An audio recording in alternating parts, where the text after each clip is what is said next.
This is iUniverse Radio. iUniverse Radio is brought to you by iUniverse, the leading book marketing, editorial services, and supported self-publishing company.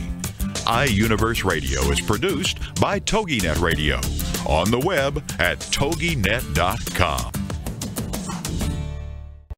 Greetings for iUniverse. This is J. Douglas Barker.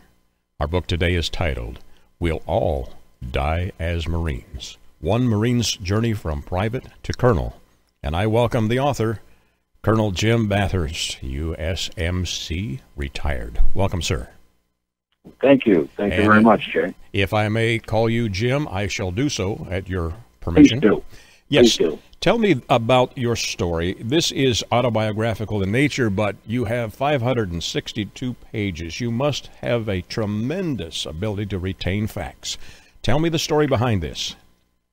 Well, it started out, when we retired in 1993, we owned a home outside the big Marine base at Camp Lejeune, North Carolina. But, you know, how do you take 36 years of your life and stuff it in a sea bag and throw it up in the attic? Right. But yet everywhere you go in town, whether to go out to eat or go shopping or whatever, you see Marines. So I kind of knew that I had to cut the umbilical cord. I mean, the Marine Corps was so much a part of my life that I really had to, I figured I had to get away. So we had a little small fifth wheel trailer at the time. And we put our stuff in storage for a year, and we took off and went where we wanted to go instead of where the Commandant of the Marine Corps wanted us to go. And we traveled around the country, and without even talking about it, we both knew that we were really looking for a place to live. So we wound up driving into Montana, and I thought I'd died and gone to heaven. So we wound up buying a small, I say cattle ranch, but it's more of a gentleman's cattle ranch than a big-time cattle rancher. And we used to head south. The property that we bought had another house on it, and I had rented it out to a retired couple, in fact, an Army major. And I would knock off his rent during the winter months, and he'd feed my cattle for me in the morning. So we would take off in the fifth wheel and head for warmer climes.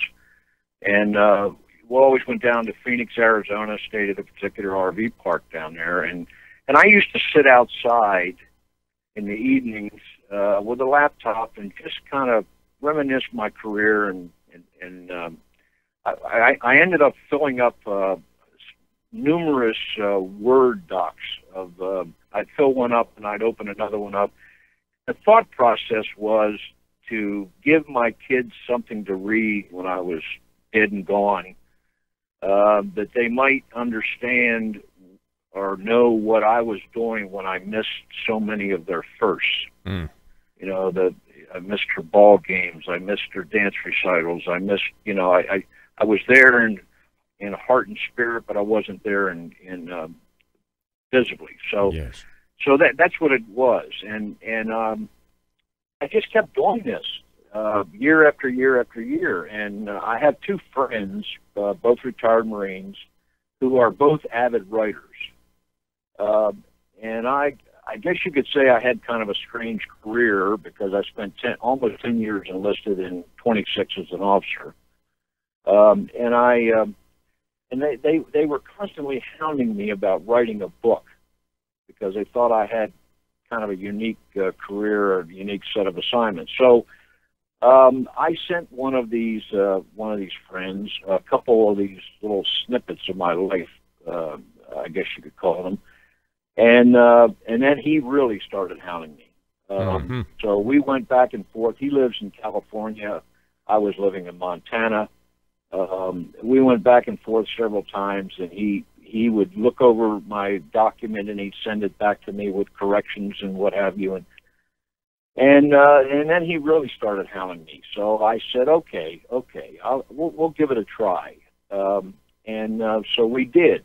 And that started about 1995.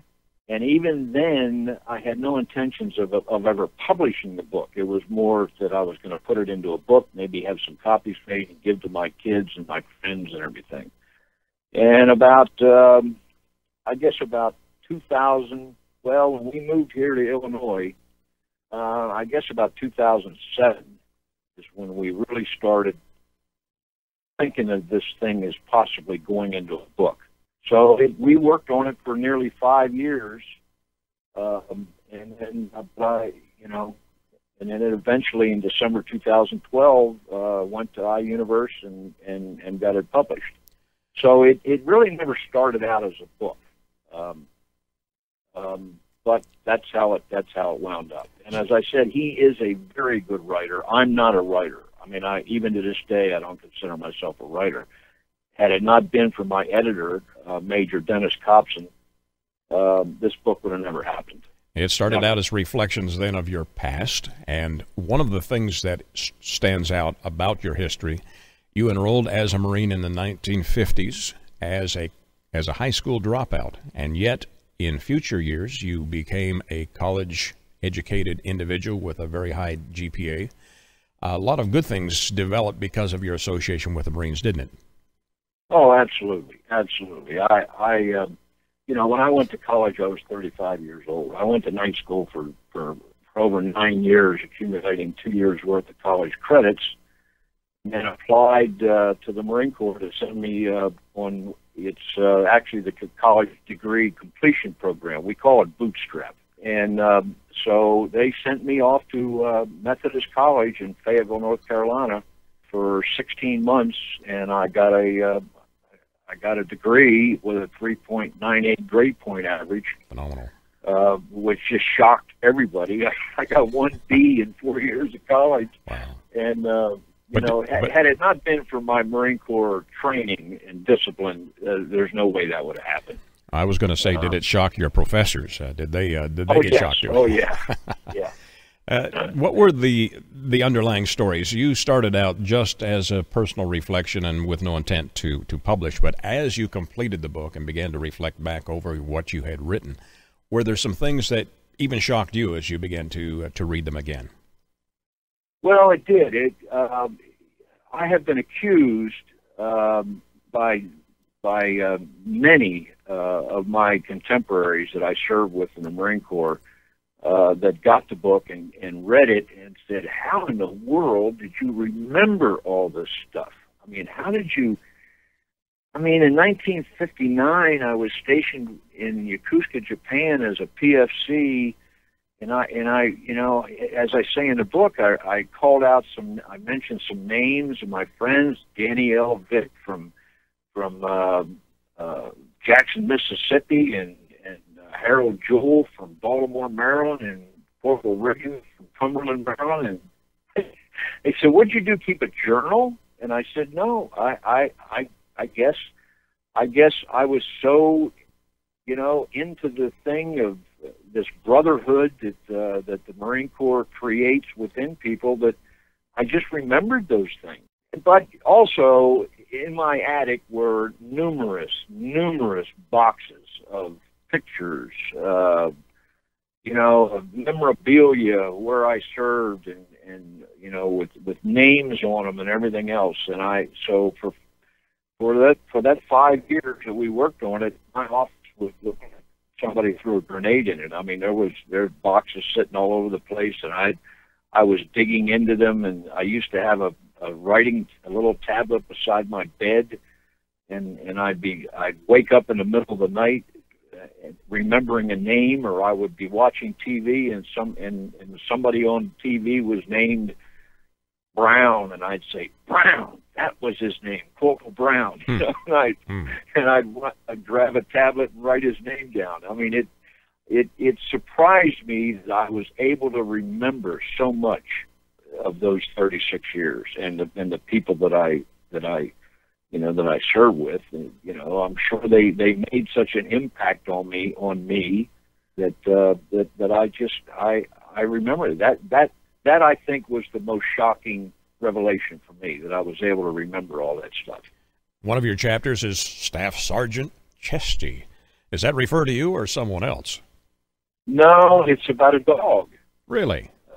Yeah, it's the Marine Corps mascot has always been the English Bulldog. Right. And when I was stationed at Marine Barracks 8th and I in Washington, D.C., which is which happens to be the oldest post of the Corps.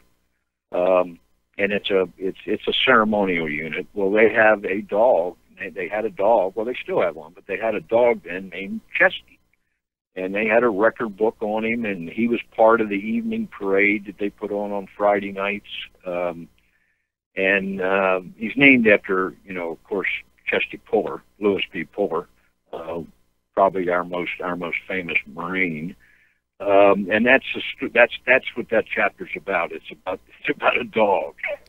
Fascinating. But you also have done the book, or have written the book, in basically chronological order. So there's a method to your madness.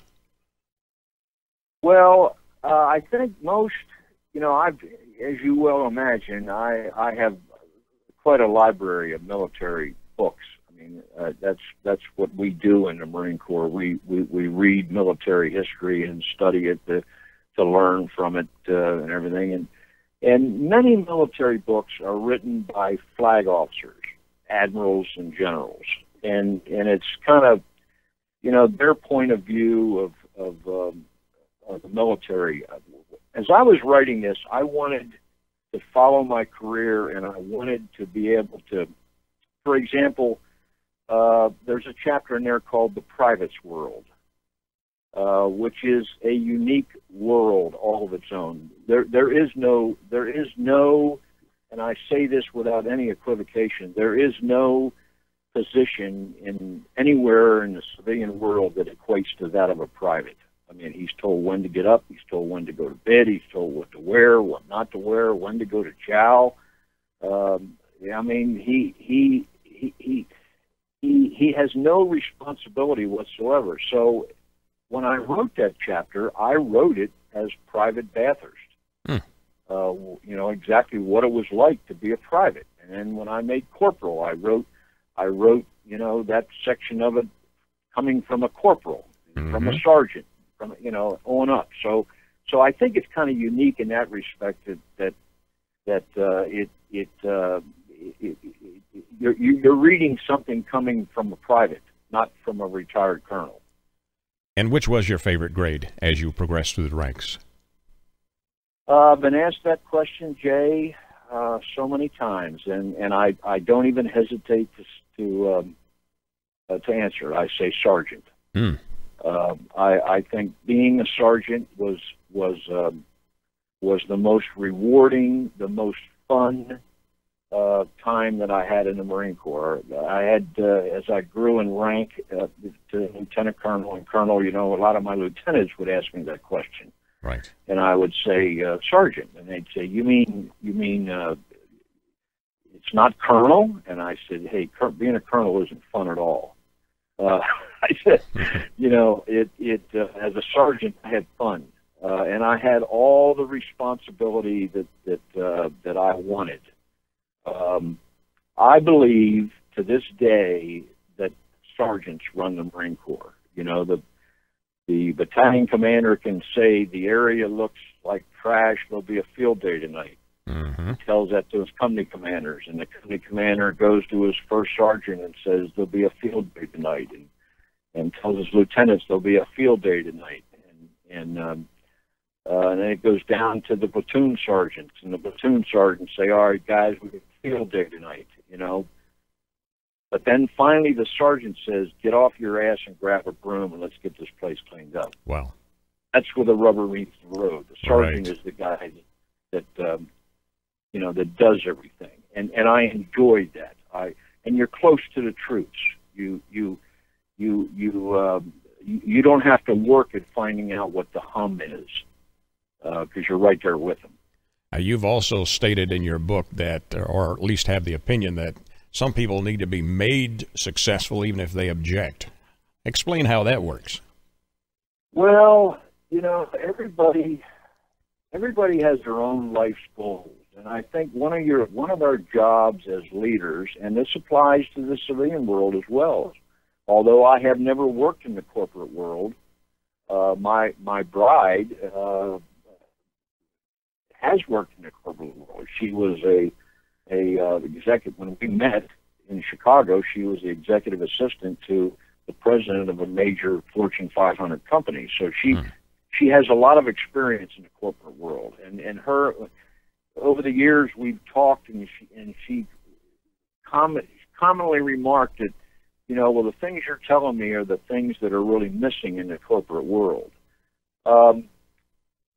You have to make somebody successful, and I'll give you the perfect example is recruiting duty. Probably the toughest peacetime assignment one can have in the military, you kind of have to make them successful. Recruiting is a 3-year tour, and for those of us in charge of it out there, we often look at it as 36 one-month tours. You start out the month, you've got a production goal, and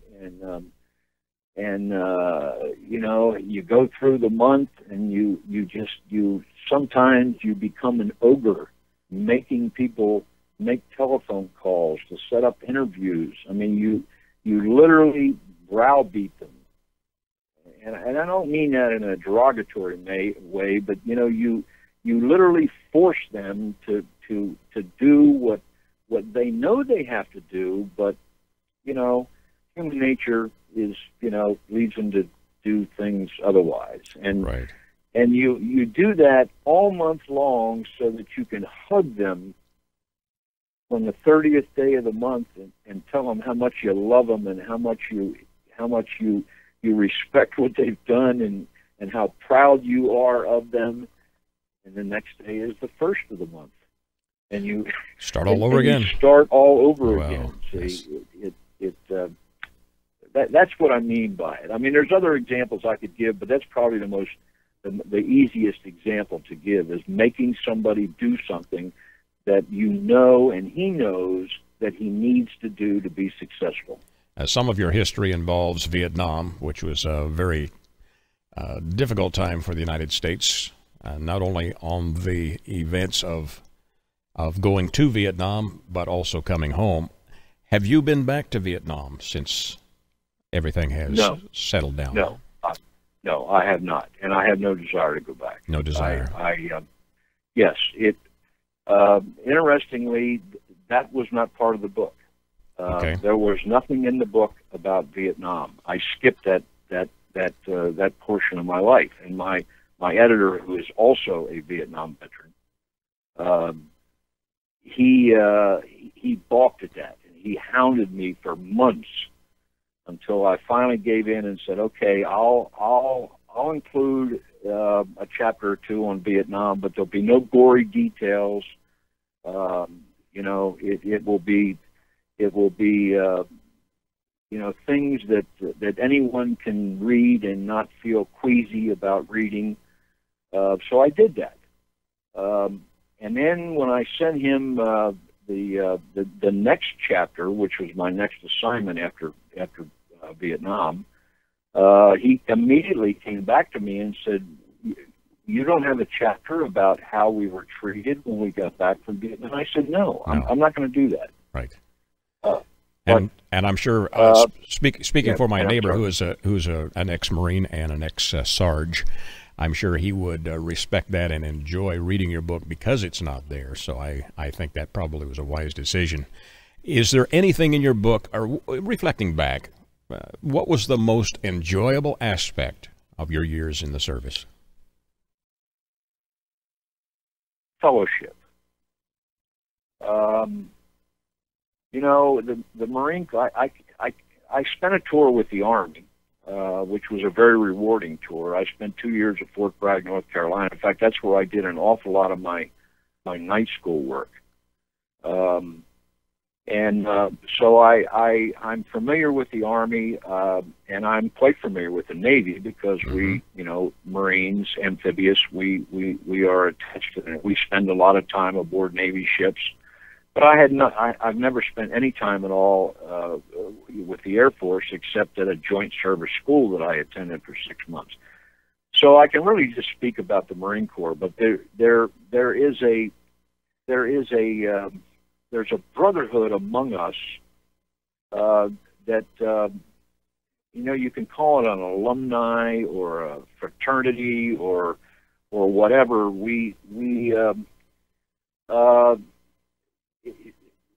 I think that's the thing that I loved about the Marine Corps. I mean, I loved working with people.